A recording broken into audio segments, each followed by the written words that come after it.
कितने दुख उठाए मैंने उनसे, और आज कोई भी चीज उनसे मुंसलिक देखती हूँ तो मुझे तकलीफ होती है, बहस होने लगती। मुझे माफ कर दो प्लीज, मुझे माफ कर दो। मैं सबकी नजरों में गिराना चाहा।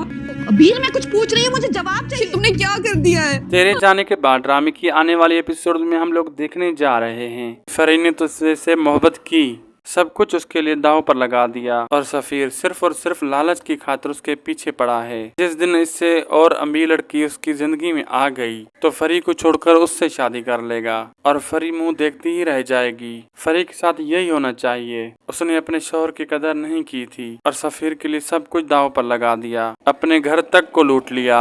आप लोगों को ये ड्रामा कैसा लग रहा है और किसकी एक्टिंग अच्छी लग रही है और कौन कौन ड्रामे की हैप्पी एंडिंग चाहता है, कमेंट करके अपनी कीमती राय से हमें लाजमी आगाह कीजिएगा।